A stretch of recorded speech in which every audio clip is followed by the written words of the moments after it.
So today I'm going to show you how to make a watercolor effect using AI and a photograph in Photoshop. I am in the latest Photoshop version in February 2025. I think it's 26.3, but just note that if things look different to you.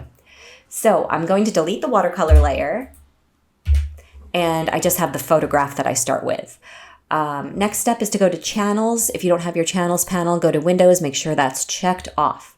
Then we're going to add a layer. So when we select this little plus button at the bottom, we get an alpha layer, and we want this to be gray. So we're going to go up to Edit, Fill, Color, and then we can select a gray tone. Once you have a gray tone, select OK. And then you very importantly need to make sure your opacity is somewhere in the middle between 0 and 100. So not too close to 0, not too close to 100. I did 30. You can test 50 or 40 or 20 and see what works for you. Then select OK. Now we need to Control select the alpha layer. Once you do that, you'll get this warning, just select OK, and then you get your generative fill box here. So this is pretty great. This is where we type in what we want to generate. In this case, I want to generate a watercolor painting.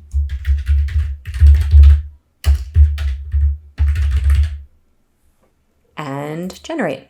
Now it takes a little while. You could put anything into that generate box. You could put pastel drawing or charcoal drawing or oil painting and see what results you get. But for this one, we're doing watercolor. So now I'm going to turn back on the visibility for my RGB and turn off the visibility for alpha. And here we get our first option. So if you go to properties, you'll see the 3 different options we can look at.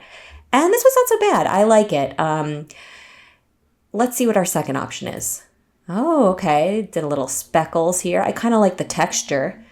And then this one's a little more wet painted. And I like that too, but I think I like the textured one the best here. So that's it. That's how you do it. If you go to your layers, you'll see you have a new watercolor painting layer. And it kept the photograph underneath, so you still can use that.